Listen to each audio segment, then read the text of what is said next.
If there's one word that accurately describes the Nissan product line, it's consistency.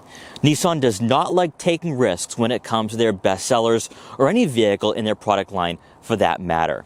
With the 2026 Nissan Pathfinder, we have a mid-cycle refresh to talk about. In today's video, we're going to check out what this model has to offer us in a very competitive and maybe even an oversaturated three-row crossover market. Is the Nissan Pathfinder still a great choice if you're looking at buying a three-row crossover under $50,000? Well, in today's video, we're going to find out. Before I dive into this review, I want to give a huge shout and thank you to Nissan of Merrimack Valley here in Chelmsford, Massachusetts for letting come down here to check out the Nissan Pathfinder once again. Their link will be in the description below so you can check out their extensive Nissan inventory. So as always, let's begin with that pricing. For the 2026 Nissan Pathfinder SL, you're looking at a starting cost of right around $44,500 if you go with all-wheel drive. The SL will sit between the Rock Creek, which is your off-road worthy version, and the Platinum, which is your high-end luxury vehicle out of this platform. And this is going to give you a balance of both, in my opinion, because you're still going to have the aggressive cladding along the side profile and wheel arches, but this is also going to be a better choice over the SV. If you're looking at an SV at around $41,500 with all-wheel drive, an extra $3,000 will go a long way, and I think will be a better bang for your buck here compared to that SV. Also, one thing I do want to point out before we dive into anything pertaining to this model, our SL does have the SL Premium Package for $3,500. So factor that into the equation, factor that into the MSRP, and then add on the taxes and fees, and you could be spending close to $50,000 here. Yes, I know, hefty price tag, but I do think it is worth it if you plan on keeping this crossover for 5 to 10 years down the road. The reason why we are all here today, though, is because for 2026, we have a mid-cycle refresh for this model, giving us a sleeker appearance and also new technology for the interior, which I think the SL solely benefits out of this mid-cycle refresh compared to the SV, Rock Creek, and Platinum. So let's begin with the exterior and see what is new. Now, first off, it's going to start with the paint. So we have Baltic Teal, which is a really nice color, and I think matches the contrasting accents found throughout for this generation. Up front, you are going to receive LED headlights and LED daytime running lights, and this new fake grille design. Yes, I know, we see a lot of this now in the automotive industry. I wish it was functional. But where it gets good is the center portion of the front fascia with the gloss black trim and the shield effect grille, which gives you more of an aggressive appearance and also I think is a nice contrast to that teal color that we have here on our model. We also have a new badging here with satin chrome, which looks really nice, and it is outlined by white. Love that touch, and that satin chrome makes its way to the outer portion of that front grille. Love it. Love these smaller details. For the lower portion of the front bumper, here we have some satin accents once again, and we have cladding, which would be expected here with the Pathfinder being somewhat of an off-road worthy vehicle in the three-row crossover market. Now, making our way over to the side profile, with our model having the SL Premium Package, we're going to have the 20-inch alloy wheels, which I think look really nice on this vehicle aesthetically. Some of you might disagree, but I think it goes really well with the lower profile appearance that we have here on the SL. Now, with this particular trim, you can go with 18s if you so desire. That'll be a bit more optimal if you want a quieter and softer ride, but with the 20s, you might be surprised at what this vehicle offers with the larger wheels. We'll talk about that during the test drive. As you can tell, we have very aggressive cladding here for the wheel arches, and with this model being somewhat off-road worthy with a 7.1 inches of ground clearance, this might be a great choice if you are someone who does go on frequent adventures. Also along the side profile, we have the Pathfinder badge. This has become very popular in the three-row crossover market. With the SL for 2026, you're going to have gloss black side mirror caps with turn signal indicators to go along with blind spot detection for added safety, matching the gloss black trim that we have here outlining the windows, and new is gloss black roof rails. So a lower profile appearance here for this trim. Really liking this. Now, as you make your way around to the back, this is where the changes are a bit more minimal, unless you know your Pathfinders very well. So you're going to notice the same taillight design with the gloss black trim making its way into the center portion of the rear fascia. We have the Nissan badging again with the satin chrome accents. Really like that. That matches your satin chrome badging for the Pathfinder badge and also your SL all-wheel drive badges. And then for the lower portion of the rear bumper, This is your only change here. This is the only thing that's different from the final third of this model, and that's going to be the satin gray accents for your rear diffuser. I know, very minor detail, but I do think it does go a long way tying everything together here. Also, a visible exhaust outlet on the right side of the Pathfinder. And then one last thing I want to point out here is your trailer hitch and the 7-point harness. This will increase your towing capacity from 3,500 pounds to 6,000. So a lot of flexibility, a lot of versatility out of this model. But let me know what you think about the 2026 Nissan Pathfinder. Is this a good look for the 26 model? Let me know. Under the hood is the tried and true 3.5 liter naturally aspirated V6. Producing 284 horsepower and 259 pound-feet of torque, it is paired with a 9-speed automatic transmission, much like we saw last year. You can go with front-wheel drive or all-wheel drive, or as Nissan calls it, 4-wheel drive here, despite the fact this is not going to be a body-on-frame SUV, but that will give you some capability and versatility during those winter months, and that will match the 7.1 inches of ground clearance that we have here with this vehicle. Now, you would think, though, that with a naturally aspirated V6, it would be a slouch, it would be slow. It really isn't. You can easily pass slower drivers on the highway and enter highways very safely here, and even though 284 horsepower and 259 pound-feet of torque doesn't sound like a lot, it's more than enough here for a vehicle in this class. Now, more importantly is going to be that fuel economy. Let's talk about it. With this naturally aspirated V6, you're looking at right on 21 miles per gallon in the city and 26 miles per gallon on the highway, making the Nissan Pathfinder not the most economical choice in this class. But if you want to have that V6, you want to have some miles per gallon, this is one of the few options that still gives you that V6. Hopping inside the Nissan Pathfinder SL, you're going to be greeted by heated tailor-fit seats for both the driver and passenger.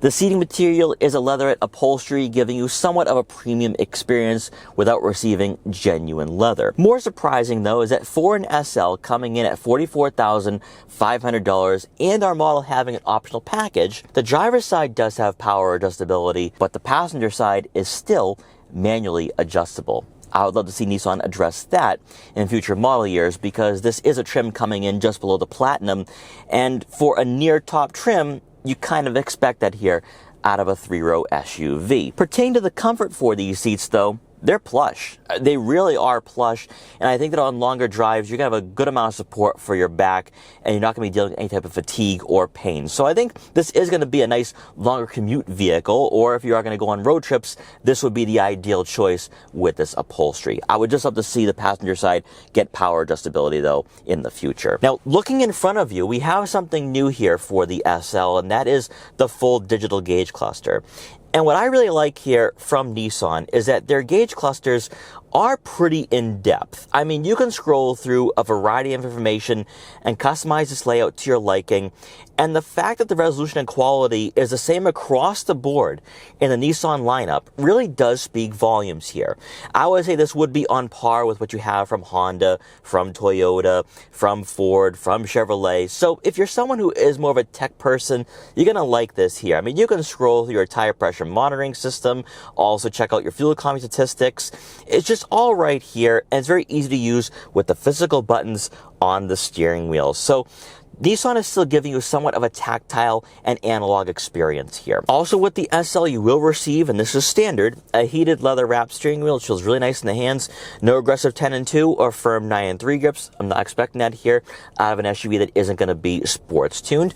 You'll have paddle shifters to rotate the gears yourself with that 9-speed automatic transmission. Then making our way over to the infotainment system, you are going to receive a 12.3-inch touchscreen with wireless Apple CarPlay and Android Auto compatibility.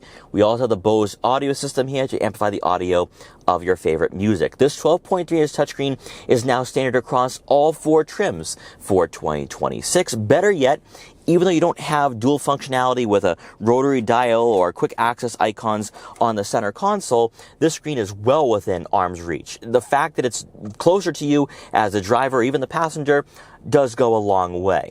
Now, on the left side of the screen will be quick access icons for your home screen, your radio, Bluetooth, and also your apps. One thing you're going to notice here, though, with the Nissan Pathfinder, there is no climate menu on the screen. You don't have the climate icon here.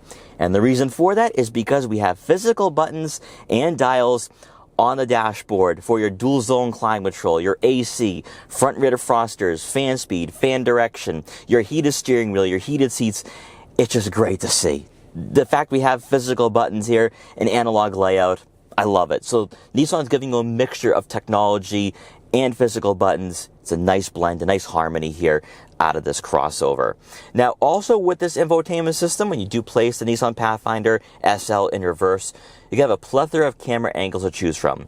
A top view, also a rear backup camera with trajectory, a front-facing camera with trajectory, and you will have side views as well. So a lot of visibility here if you are parking on a city street or parking in a garage. And the safety systems that you have here the Nissan Pathfinder is going to give you a lot of reassurance when you are driving to work or dropping the kids off at school. And then one last feature out of your camera systems, you do have a 3D view. I can't believe I almost forgot about this, but Nissan is starting to integrate this type of technology into their vehicles below $50,000, and this really means a lot.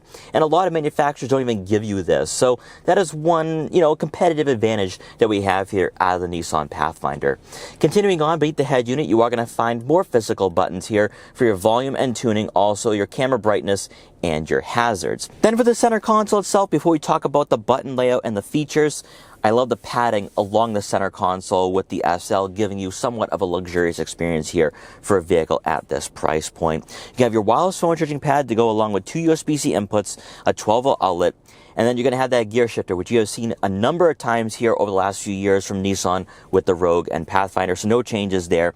Two cup holders, your electronic parking brake, auto vehicle hold, auto start stop, and then we have the drive mode selector. So from here you are going to have auto, eco, sport, and tow, but we also have some off-road modes as well for sand, mud, and ruts, and snow. So you're going to have that versatility, you're going to have that capability here with the Nissan Pathfinder, and if you go with four-wheel drive. So that's going to be a great choice here if you are someone who does have more of an adventurous lifestyle. Then to round out the front seating area, for the center storage compartment, plenty of room here. You can easily store probably a 17-ounce water bottle or more, and also some other tech gadgets or some items to help you entertain your kids in the second and third rows. And above, we do have a panoramic moonroof, which brings in a lot of natural light to the interior, and that leads me into the optional package here for the SL for the 2026 model. So with the SL premium package with captain chairs, you can go with bench seats if you so desire for the second row, giving you more flexibility if you have a larger family. This comes in at $3,540.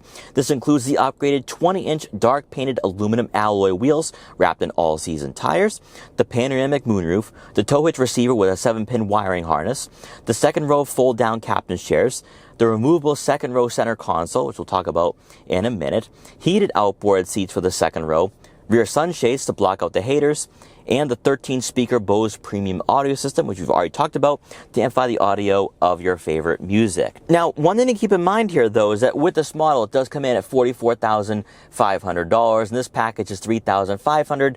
So with taxes and fees included, you'll be spending close to $50,000. If you want to go all out, I would say go with the Platinum, but this is going to be a great value choice if you want somewhat of a luxurious experience without spending $50,000. Then for passengers in the second row, with this being a carryover model, even though we have a mid-cycle refresh for the exterior and interior dimensions do not change from 2025. You're still looking at right around 35 inches of legroom, which is more than enough for a crossover in this class, and I think it's more than enough for a family that is growing. However, this is not going to be class leading, so keep all of that in mind. It's all going to boil down to the pricing with the Nissan Pathfinder, especially on the lower end with the SV, but even with the SL like we've experienced so far today, at $44,500, you're still going to receive an upscale driving experience and an upscale ownership experience, but it's still not going to be the most family friendly, so keep all of that in mind. With the captain's chairs, though, this would be ideal if you want to impress your passengers because they can recline their seats by about 10 degrees. So on those longer drives, they can have no care in the world, and it is very comfortable here with the leatherette seating material. Also, even though 35 inches of legroom does seem a bit small, there's plenty of room here where I can just stretch my legs and I won't be feeling claustrophobic. So really good stuff there. Also, since we have the SL Premium package, we have heated outboard seats. We also have climate control as well with the SL. So everyone's going to be nice and comfortable here in this vehicle. Also, like I talked about before, you are going to have this center console, which can be removed. So that way it provides a bit more of an easier access to the third row. But with the center console installed, you'll have 2 cup holders here to go along with the storage compartment for some smaller items. So a lot to work with. And as you can tell with that panoramic moonroof, it brings in a lot of light here. It's very bright. Also, even though we have this low roofline with the Nissan Pathfinder giving you a sleeker exterior appearance, tall passengers will not be hitting their head on the headliner. And lastly, we have those sunshades to block out the haters. And this is a feature that is very prevalent in the Nissan product line. They offer this on the Nissan Rogue, which a lot of vehicles in this market and for the Nissan Rogue segment, many brands are not going to give you that. So that is a nice touch here from Nissan. Then for those unfortunate ones that will have to sit in the third row, this is not the most ideal because you're sitting right behind the second row seats, which can slide all the way backwards. And if they are in a bit of a recline, it will be very claustrophobic. Now, with the Nissan Pathfinder, you're looking at right on 28 inches of third row legroom, which is not going to be class leading. It will be enough for smaller kids. But if you have tall passengers and you need to squeeze them in the third row, they're going to be complaining about the lack of room. So keep all of that in mind. Yes, the Nissan Pathfinder is smaller than most rivals in this class, but smaller kids will benefit from having a third row. And if you do have smaller kids in your family, this would be the better choice in the Nissan product line, unless you want to go with the Nissan Armada, which is significantly more expensive. Then returning to the rear fascia to take a look at the cargo area for the 2026 Nissan Pathfinder. As expected, you are going to receive a power liftgate with the SL. And inside, behind the third row seats, you're looking at right on 16 cubic feet of room. As you guys know, I do prefer close to 20 cubic feet because with all my camera gear, it can be quite the squeeze. And thankfully for 2026, in this case, I downsized on that camera gear. So that's 2 bags of camera gear, a gimbal box, and a tripod. And we also have the floor mats here, which is taking up some of that space. I do think that if you are going on a road trip with the family, you could probably store 5 bags of luggage. Also, if you are going on a grocery run and you have kids in the third row, it could most certainly work. Better yet, beneath the floor mat, you are going to find another storage compartment for an additional bag or 2, some valuable items like a laptop or anything else. So I like that flexibility. Then when you lower the third row seat, you're looking at right around 45 cubic feet of room, which falls in line with many 3-row crossovers in this class. I do believe, though, that at some point down the road, Nissan will have to make a bigger 3-row SUV that's just below the Armada. Maybe that's the Xterra. Who knows what that's going to be, because I do think that this is starting to get outclassed now in this market with larger offerings making its way in this particular price point. And then lastly, with the second row seats folded, you're looking at right on 80.5 cubic feet of room. Again, falls right in line with many vehicles in this class. So if a Nissan Rogue is starting to be a bit small for you, you need to upgrade, the Nissan Pathfinder is going to be a great choice. And you don't have to go with an SL. You can go with the SV, go with some optional packages, get a well-equipped model, and not spend close to $50,000 like we have here with this model. But either way, the Pathfinder is still a great choice here in 2026. Despite the mid-cycle refresh for the exterior and interior, expect no changes for the on-road driving experience out of the 2026 Nissan Pathfinder. You still have the V6, which is naturally aspirated, the 9-speed automatic transmission, and unlike Honda, who has revised the platform a bit for the Pilot, making it feel a bit more sporty and a bit more engaging, Nissan didn't do that, which isn't necessarily a bad thing, since the Pathfinder is Nissan's bread and butter in the lineup and has been very consistent over the last 5 years or so. Out of the Nissan Pathfinder, what you're receiving here is a 3-row SUV that's going to be comfortable and also not going to break the bank. You don't have to go with an SL. You can go with an SV at around $41,500 with all-wheel drive. Of course, you can go with optional packages, giving you just a bit more value and a bit more bang for your buck. Like I talked about before, the reason why we chose the SL is because this trim solely benefits from all the updates that Nissan has given this model. Also, if you're looking at buying a 3-row SUV from Nissan or from Infiniti, You get the 3.5-liter naturally aspirated V6, whereas the QX60 is a turbo 4. So if dependability and reliability is your main focus here out of a family vehicle, you get that with the Nissan Pathfinder. Now, currently I am in sport mode. You gotta be in sport mode just to be a bit more engaged with the overall driving experience. And obviously this is not gonna be a sporty or athletic model, but when you are approaching corners or you're on a winding back road, it can handle them pretty well. The steering is very fluid, and yes, the suspension is a bit rough, it's a bit stiff. But since this model can be somewhat versatile, you kind of want that here, especially up here in New England when we do experience snow-covered roadways, or if you are going to be going off-road a bit up in Vermont or New Hampshire, this vehicle could most certainly get it done. I will say though, the one downside here out of the Nissan Pathfinder is that it's not really paired with a great transmission. This 9-speed automatic is a bit clunky, it's not smooth, and the gear shifts are not quick. And that's the one thing that's really holding back this SUV, in my opinion, at least when it pertains to accelerations, when you're entering highways, or even just cruising around in the city. It's that clunkiness, it's that lack of refinement that just really hurts this SUV in the long run. Hopefully at some point when we do get a massive refresh, we get a better transmission. However, one thing I will say though, is that with the interior insulation, it's pretty impressive. You don't really hear a lot of the outside world. Obviously, we're not on the highway yet, but very isolating, which I really do like.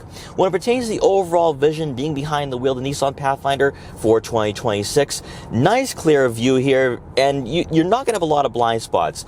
Yes, the A-pillars are somewhat aggressive, so keep that in mind when you are approaching intersections or red lights, but I don't think it's going to be that much of an issue.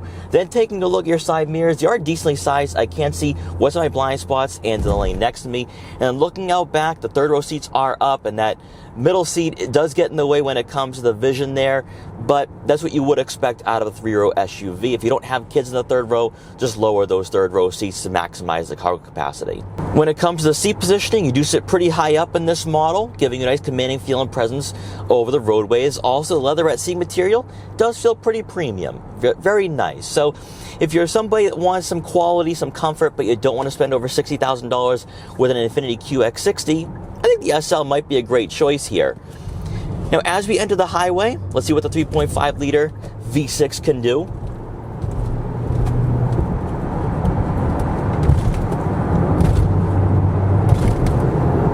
Yeah, even though the steering input is not tight and the suspension isn't really rigid, you can handle the corners pretty well.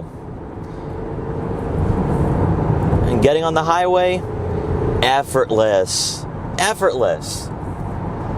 So don't let 284 horsepower and 259 pound-feet of torque fool you. Plenty of power. At highway speeds, even with the larger 20-inch wheels, road noise isn't that bad. You know, again, this is a mainstream manufacturer, so you're not going to get a luxurious experience. But out of an SL with the larger wheels and having the panoramic moonroof, interior insulation is pretty good here. I also like the fact this model is pretty smooth here. So no surprises coming from the Nissan Pathfinder for 2026. I guess you could say it's the same old, which again, I don't think is a negative or a downside for the Nissan Pathfinder. This has been a top seller for Nissan, a consistent seller for the brand. So if you're just looking for an affordable 3-row SUV, you want a naturally aspirated V6, no turbocharged 4-cylinder engine, this is most certainly the way to go here. Also, the updates that Nissan has made for the interior, giving you a full digital gauge cluster, which is brand new for the SL, and obviously the infotainment system. This is going to be a nice pairing for those of you looking for a futuristic or modern dashboard layout. All in all, with the 2026 Nissan Pathfinder SL, this is a great choice. And like I said before, this is the one trim that benefits from the mid-cycle refresh. So if you want to take advantage of what Nissan has done here for the 2026 model with the exterior appearance, with the interior, the SL would be the way to go. And also, that way you're not spending over $50,000 with a Platinum. So you're saving some money here, but you're also getting a great package that, in my opinion, makes this the pick for the Nissan Pathfinder. So guys, let me know what you think about the 2026 Nissan Pathfinder SL, or just the Pathfinder in general. Is this mid-cycle refresh enough to keep this model competitive in an oversaturated 3-row crossover market? But guys, once again, thanks so much for watching, take care, and I will see you guys next time.